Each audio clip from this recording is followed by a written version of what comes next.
Creo que a todos los creyentes nos ha pasado alguna vez que estamos frente a alguien que nos damos cuenta que está pasando una gran necesidad, que está triste, que está afligido. En muchos casos personas que no conocen a Dios, que tal vez tengan una religión, pero nunca tuvieron la experiencia de recibir a Cristo en nuestro corazón. Y nosotros estamos frente a esa persona y algo interior nos dice: háblale de tu fe, háblale de Jesús, háblale de aliento, de esperanza, que Dios es amor, que Dios es misericordioso. Algo nos dice, pero nosotros estamos ahí luchando, le digo, no le digo, no le digo. Cuando nos dimos cuenta, se terminó ese momento que puede ser muy breve. Y nosotros nos quedamos con una carga en el corazón y después decimos: pero ¿por qué no le dije, aunque sea 2 palabras? Jesús te ama, Jesús te está buscando, quiere bendecirte. Nos quedamos con la palabra en la punta de la lengua. Y después, cuando pasa el tiempo, en algunos casos nos enteramos que le pasó algo a esa persona. Hasta puede llegar el caso que partió de este mundo. Y ahí nos duele mucho y decimos: ¿por qué no le hablé? ¿Por qué no le dije? Que la otra persona reciba lo que le digas es una cosa que depende de la otra persona. Pero tal vez si le decíamos, la persona iba a conocer a Jesús, o por lo menos nos quedamos libres del compromiso de ser un testigo de Jesús. Esa palabra que debe ser oportuna, porque se presenta en cualquier momento, no hay un momento preciso. En cualquier lugar, en cualquier momento, no hay que estudiarla previamente, es tener un corazón dispuesto para dar testimonio de Jesús, decirle 2 palabras, decirle: Jesús está vivo, Jesús te ama, Jesús te conoce, qué sé yo, lo que el Espíritu Santo ponga en nuestra boca en ese momento. Por eso hoy vamos a meditar en un hecho histórico de una muchachita anónima y de unos criados anónimos. Digo criados no en forma despectiva, sino más bien que ante la sociedad ellos no tenían mucho valor, pero ante los ojos ellos aprovecharon. Y vamos a ver el tema: el valor de una palabra oportuna. El valor de una palabra oportuna. Y vamos a estar leyendo en el segundo libro de Reyes, capítulo 5, versículos 1 al 16. Yo voy a ocupar esta vez la versión Dios habla hoy, pero si tu versión es otra, la puedes seguir en la pantalla. Segundo de Reyes, capítulo 5, versículos 1 al 16, pero vamos a ir tomando versículo por versículo. El versículo 1 dice que había un hombre llamado Naamán, jefe del ejército del rey de Siria, muy estimado y favorecido por su rey, porque el Señor había dado la victoria a Siria por medio de él. Pero este hombre estaba enfermo de lepra.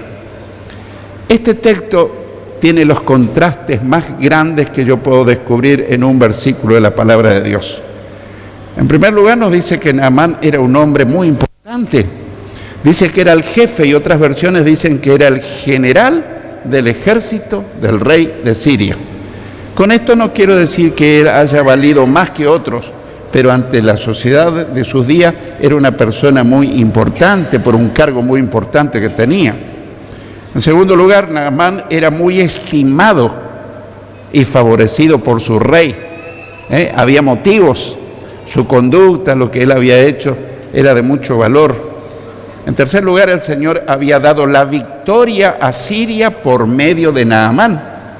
Y no siempre ocurre así, que el ejército de un país triunfa, a veces sale derrotado. Pero en este caso, el Señor había dado la victoria a Siria por medio de Naamán. Pero,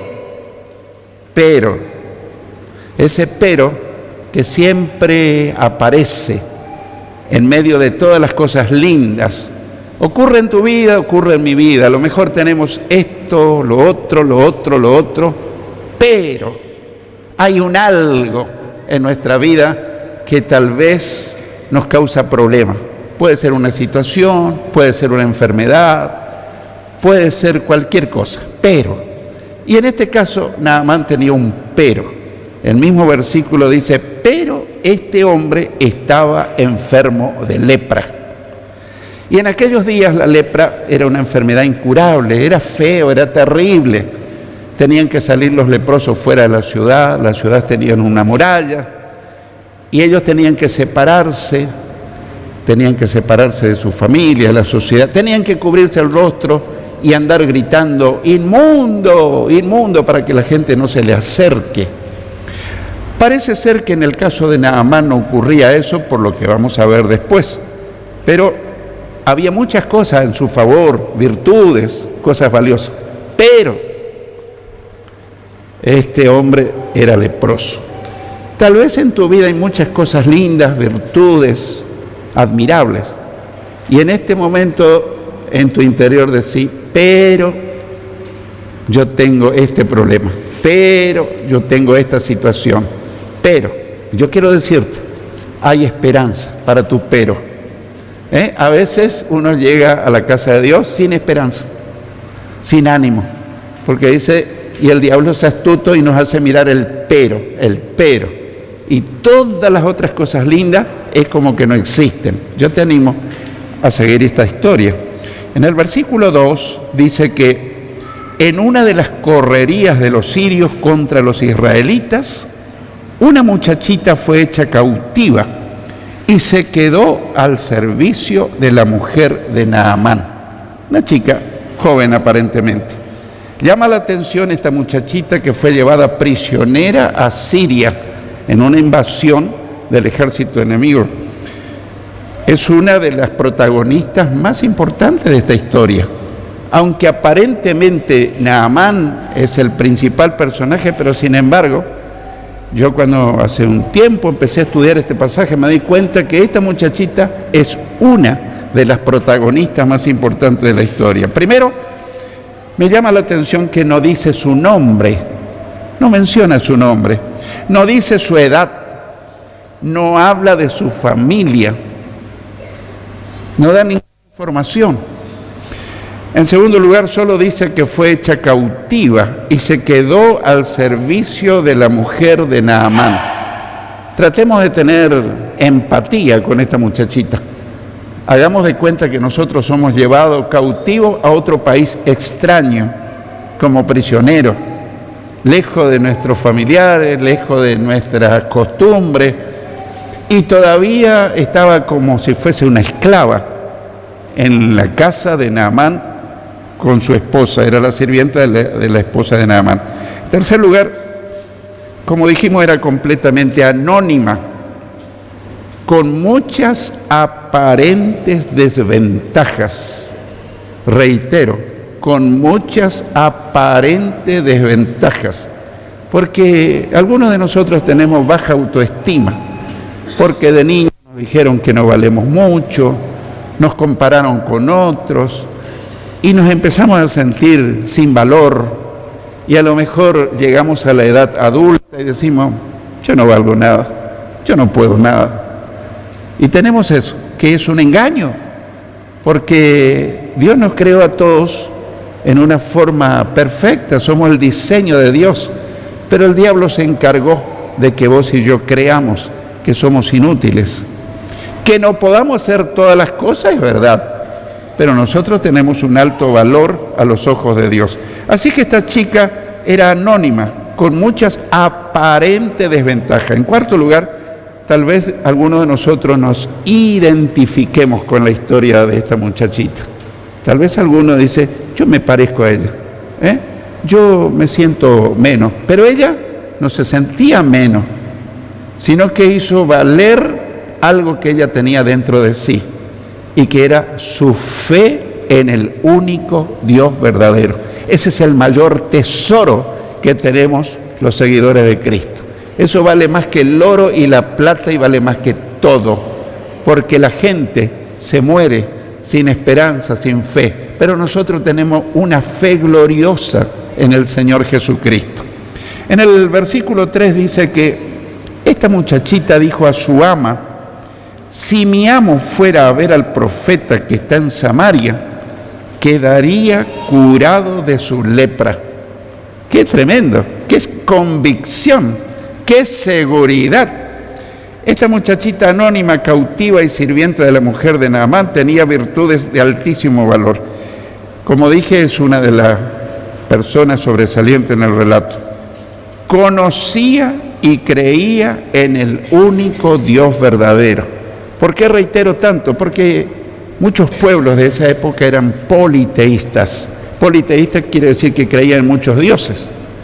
No somos muy diferentes en nuestra época, en el siglo XXI. Sabemos que hay un solo Dios verdadero, pero hay muchos dioses con minúscula, que la gente confía en eso. Uno mira un coche, por ejemplo, y hay escrito muchas cosas, pero ninguno se refiere al Dios verdadero. Siempre a dioses con minúscula, que no son verdaderos.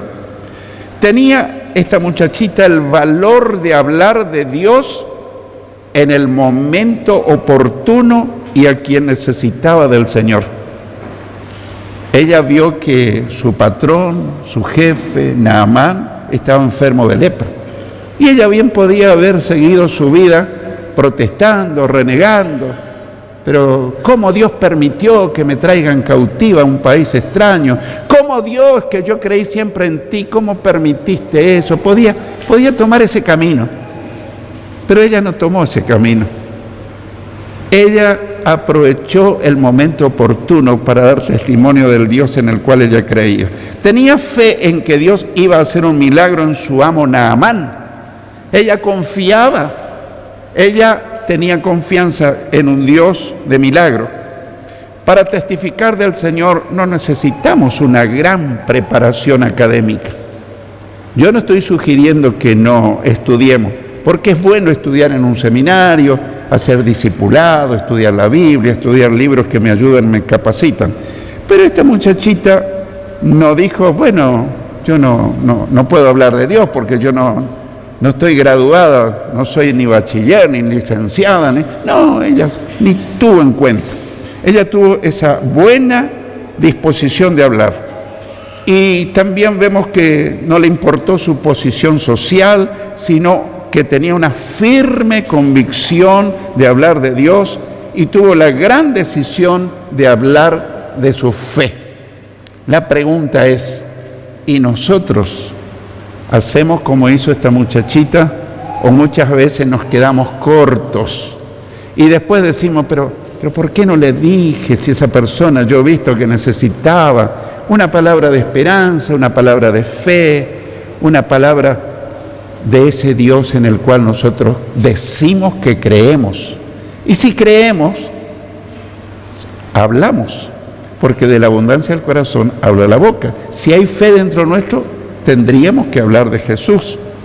El versículo 4 dice que Naamán fue y le contó a su rey lo que había dicho aquella muchacha. Qué notable. Naamán fue y le transmitió el mensaje de la muchachita al rey. Y vemos primero que la fe y convicción de su sierva motivó a Naamán a hablar del rey de la esperanza que esa muchachita le había transmitido. Yo no sé si ella le dijo directamente a Naamán o le dijo a la esposa de Naamán. Parece que le dijo a la esposa y la esposa le dijo a él. Esa muchachita, en vez de quejarse de su situación, desterrada de su país, prisionera, una esclava, aprovechó para infundir fe en el único Dios que podía responder a la necesidad de su amo. Dios también quiere usar tu vida y la mía para llevar fe, convicción y esperanza a tanta gente que está necesitada desesperadamente de Dios. Porque hay Naamanes, entre comillas, necesitados. Yo no digo que son leprosos, pero hay gente que hasta piensa suicidarse. Todos los que entran en la droga no son personas perversas. Lo hacen porque no tienen fe en Dios. Lo hacen porque tienen un vacío en su interior. Todos los adictos tienen un vacío. Pero cuando Jesús entra y llena ese corazón, se va a las adicciones, porque Jesús lo llena todo en todos. Yo era un adicto al cigarrillo. Yo fumé de los 12 años hasta los 23 años, pero fumador empedernido. Pero a los 23 años dejé para siempre, porque Jesús llenó el vacío de mi corazón, porque Jesús llenó todo lo que yo necesitaba. Yo busqué en muchas cosas para mi alma, para mi vida interior, pero no encontré ninguna. Y precisamente en Jesús, que me podía dar respuesta a mi necesidad, yo no creía en Él. Yo era ateo, creía cualquier cosa menos en Él. Bueno, gracias a Dios que mi corazón un día se quebró y también creí en Jesús. Los versículos 5 y 6 dicen: y el rey de Siria le respondió a Naamán: está bien, ve, que yo mandaré una carta al rey de Israel. Entonces Naamán se fue, tomó 30,000 monedas de plata, 6,000 monedas de oro y 10,000 mudas de ropa, y le llevó al rey de Israel la carta que decía: cuando recibas esta carta sabrás que envío a Naamán, uno de mis oficiales, para que los sanes de su lepra. Aquí vemos varias cosas. Primero, la muchachita le habló a su patrona, la esposa de Naamán. Ella le habló a Naamán, su esposo, y él le habló al rey. Es que la fe verdadera y la esperanza en Dios son contagiosas y son animosas. Si vos encontrás un medicamento muy eficaz que te dio muchos resultados y estás hablando con alguien que padece lo mismo que padeciste vos, le decís: pero ¿cómo no probaste tal medicamento? ¡Probalo! Hasta a veces le regalamos el medicamento porque a nosotros nos causó un efecto muy bueno. Pero hay, querido, un medicamento que supera a todos. Ese medicamento se llama Jesucristo, el Hijo de Dios. Él nos da paz, Él nos da perdón, Él nos da consuelo, Él nos regala la salvación, la vida eterna. Pero a veces nosotros lo tenemos guardadito, el medicamento. Y hay personas enfermas, entre comillas, que necesitan. Y nosotros a veces no aprovechamos el momento oportuno para dar esa palabra. El rey de Siria fue motivado a enviar una carta al rey de Israel para que reciba a Naamán, su general, con muchos regalos, con la intención de pagar el favor. Cuando necesitamos contagiar de fe y esperanza a la gente, es el momento que se presenta. Y se presenta ese momento. Quizás esta mañana, quizás esta tarde, mañana, en el momento menos oportuno. No te quedes corto. No empieces a decir: ¿cómo le digo? Porque te enredás, te pones nervioso y no sabes qué decir. Decirle simplemente: querido Espíritu Santo, cuando me presentes a alguien, poné la palabra en mi mente, en mi corazón y en mi boca. Y te olvidas del asunto. Y cuando estás frente a una persona necesitada, ¿y quién no lo está? Si tu corazón está dispuesto, por tu boca va a fluir la gracia, la unción del Espíritu Santo. Y después que le dijiste, vos vas a decir: pero yo no puedo creer todas las cosas lindas que le dije. En realidad no fuiste vos, fue el Espíritu Santo ocupando tu boca. Así que tenemos que estar dispuestos. El versículo 7 dice que cuando el rey de Israel leyó la carta, se rasgó la ropa en señal de aflicción y dijo: ¿acaso soy Dios que da la vida y la quita para que éste me mande un hombre a que lo cure de su lepra? Fíjense bien y verán que está buscando un pretexto contra mí. En aquella época, cuando había algo muy desagradable, tenían la costumbre de quitarse y romperse la ropa. Yo no lo haría porque cuido mi ropa y vos tampoco. La ropa está cara, ¿no es cierto? No, tal vez tenemos otro tipo de reacción, pero era una cosa de esa cultura y de esa costumbre. Y nos preguntamos: ¿habrá sido la intención del rey de Siria pedirle al rey de Israel que sane a Naamán? Habrá sido, porque Naamán le dijo que había un profeta en Israel. O pedirle que envíe a Naamán al profeta de Dios. No habrá habido un malentendido. ¿no habrá sido una mala interpretación del rey de Israel al pensar que el rey de Siria estaba buscando un pretexto contra él? Él interpretó eso, pero estaba equivocado. No siempre interpretamos bien las cosas. Hay muchos problemas de comunicación. Cuando yo tuve el privilegio de estudiar mucho comunicación y comunicación masiva, decía que la gente no recibe lo que nosotros pensamos que recibe. Nosotros decimos una cosa, pero hay un filtro entre el receptor y el transmisor. La historia personal de cada uno constituye un filtro. Cada uno escucha un mensaje bajo el filtro de la historia personal. Y a veces hay algunos que hasta se pueden enojar porque piensan que el mensaje es ofensivo y a lo mejor el mensaje es alentador, pero como a él lo ofendieron toda la vida, entonces dice, me está agrediendo. Entonces hay un filtro en la comunicación que depende mucho de cómo yo lo entienda, cómo interprete. El versículo 8 dice que al enterarse el profeta Eliseo de que el rey de Israel, se había rasgado la ropa por aquella carta, le mandó a decir, ¿por qué te has rasgado la ropa? Que venga ese hombre a verme y sabrá que hay un profeta en Israel. Gracias a Dios que la noticia llegó a oídos del profeta Eliseo. Y gracias a Dios por la decisión de Eliseo de decirle, mándalo a ese general a mi casa.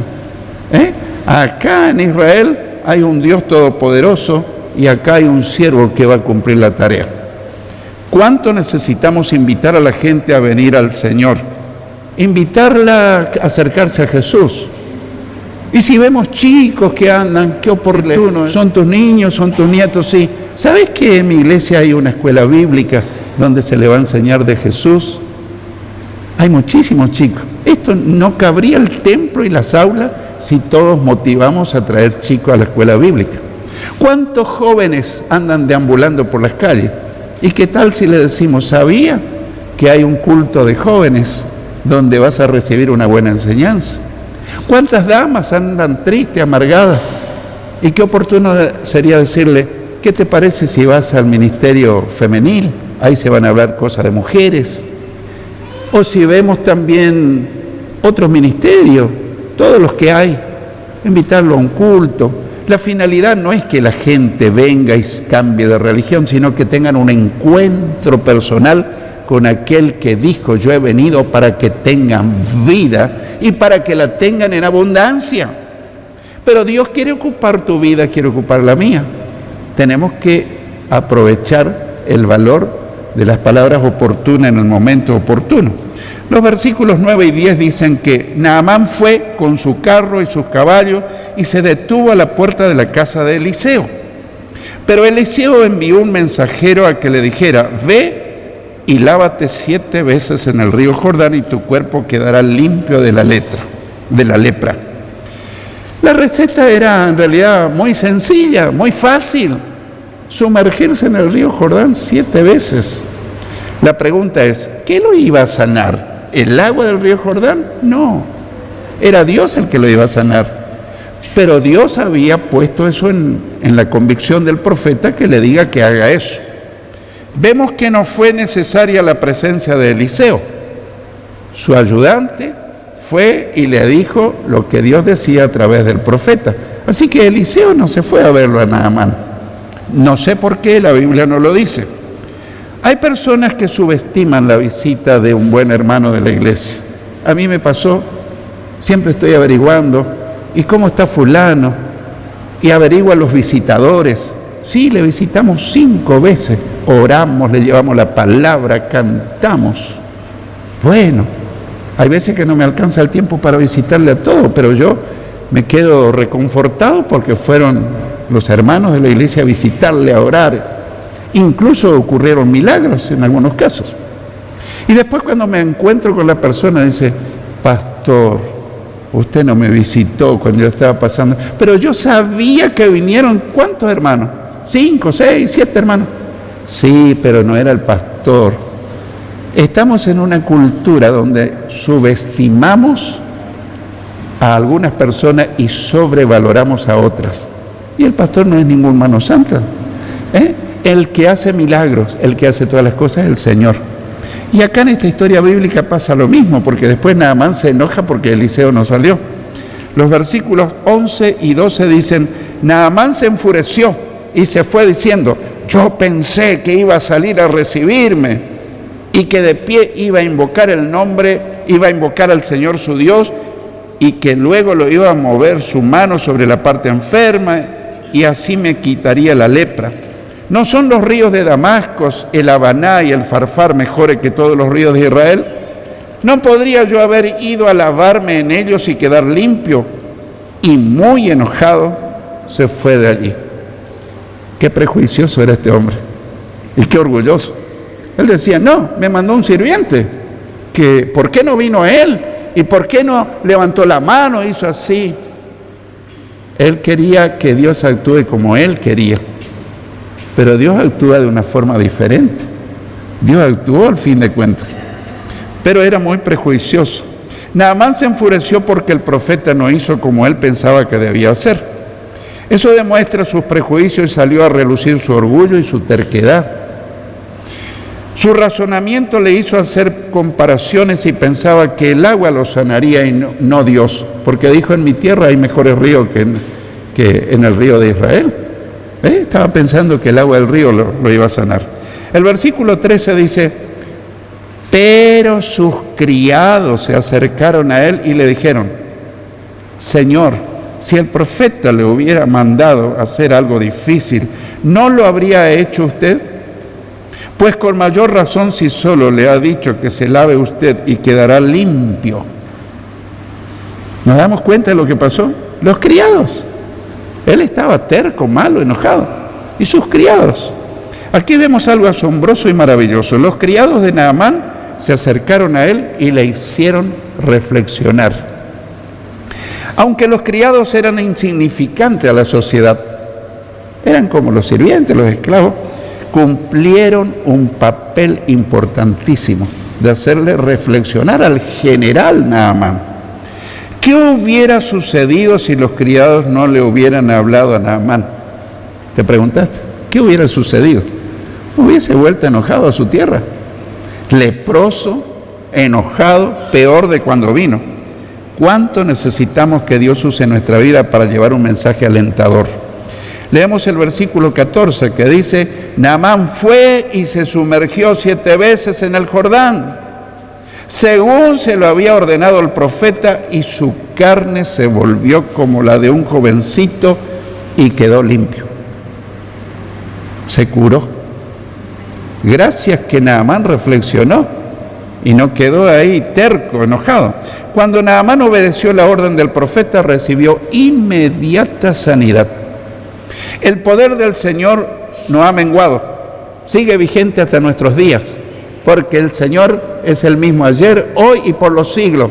El Señor es sanador y es salvador y es lo mismo de siempre. Ese es el Dios en el cual creemos. Gloria a Dios.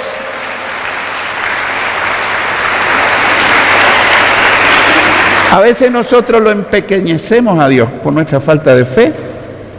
Por nuestra falta de fe. ¿Cuánto necesitamos obedecer la palabra de Dios para ser bendecidos por Él? El versículo 15 dice: entonces él, Naamán, y todos sus acompañantes fueron a ver a Eliseo. Al llegar ante él, Naamán le dijo: ahora estoy convencido de que en toda la tierra no hay Dios, sino solo en Israel. Por lo tanto, te ruego que aceptes un regalo de este servidor tuyo.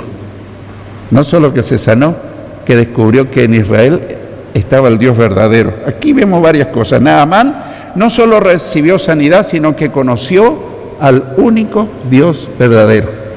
A veces Dios hace un milagro para que la gente pueda creer en Él, para que pueda descubrir. Naamán pensó que debía pagarle al profeta por la sanidad que le hizo. Llevó regalos para pagarle al profeta. Todo lo que hace Dios es por su pura gracia y misericordia. Dios no cobra para sanar, Dios no cobra para hacer todo lo que Él quiere hacer en tu vida. En el versículo 16 dice: Pero Eliseo le contestó: juro por el Señor que me está viendo que no lo aceptaré. Y aunque Naamán insistió, Eliseo se negó a aceptarlo. Naamán quería darle un pago, un regalo, y Eliseo: no, yo no recibo regalo. El profeta Eliseo se negó con firmeza a recibir los regalos.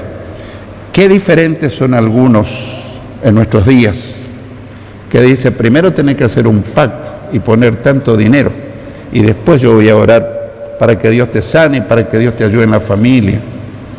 No es bíblico. Dios no cobra. De gracia recibiste, dad de gracia. Todo lo que Dios da es por su pura gracia. ¿Qué es gracia? Es un regalo inmerecido. ¿Merecemos? No, no merecemos. Pero como Dios es amoroso, nos regala cosas que no merecemos. Y si Dios nos dio todo por gracia, nosotros no podemos cobrar para orarle a una persona. No podemos cobrar o pedirle, hacer un pacto. ¿Para qué? Para que Dios te bendiga, porque Dios no comercia. Dios regala. Dios es un Dios. Esto no significa que uno no lo pueda ofrendar, diezmar, pero por gratitud, no para especular que Dios me haga lo que yo espero. Así que Jesús le dijo a sus apóstoles: sanen a los enfermos, resuciten a los muertos, limpien de su enfermedad a los leprosos y expulsen a los demonios. Ustedes recibieron gratis este poder, no cobren tampoco por emplearlo. Mateo 10:8. Debo concluir. Son preguntas reflexivas. ¿Hubiera sido sanado Naamán y conocido al Dios verdadero si aquella muchachita desterrada, anónima y cautiva no le hubiera hablado de su fe e infundido esperanza en el Señor? ¿Hubiera sucedido? Seguro que no. ¿Hubiera hecho Naamán lo que el profeta le mandó sin que sus criados le hicieran reflexionar? Pero Señor, si te está pidiendo algo tan fácil, ¿por qué no lo vas a hacer? Mira el papel de los criados. Anónimos, sin valor ante la sociedad, pero fueron usados por Dios, la muchachita y los criados. ¿Cuánto necesitamos imitar a esa muchachita y a esos criados? Dios sigue haciendo milagros, Dios quiere seguir actuando y Dios quiere ocupar la vida de cada uno de nosotros. Pero tal vez el enemigo te dice: ¿vos vas a hablar de Jesús? Mira la condición que te encontrás, mira el problema que te encontrás. Y pasa el tiempo y salí de un problema y estoy en otro, y pasa la vida y no hacemos lo que dar esa palabra oportuna. Por eso yo quiero decir: animémonos a ofrecer algo que no es mío, que es de Dios. Yo no tengo nada que ofrecer, pero sé de alguien que te va a dar todo. Se llama Jesucristo, el Hijo de Dios. Animémonos. Él quiere usar tu vida y quiere usar la vida. Pero pastor, usted no sabe en el problemón que yo ando. Me imagino. Pero Jesús dijo: busquen primeramente el reino de Dios y su justicia, lo que Dios quiere. Y todas las demás cosas te serán añadidas. O sea que Dios se va a encargar de tu problema, del mío, de tu salud, de tu problema económico. Buscar el reino de Dios es hacer lo que hicieron esa muchachita y esos criados. Hablar de Jesús, infundir esperanza, hablarle a la gente de Dios, hablarle de nuestra fe. Eso es buscar y extender el reino de Dios y lo que Dios quiere. Y todas las demás cosas Dios las va a suplir. Te dejo el desafío y yo también lo recibo. El que tenga oídos para oír, oiga lo que el Señor te dice y me dice.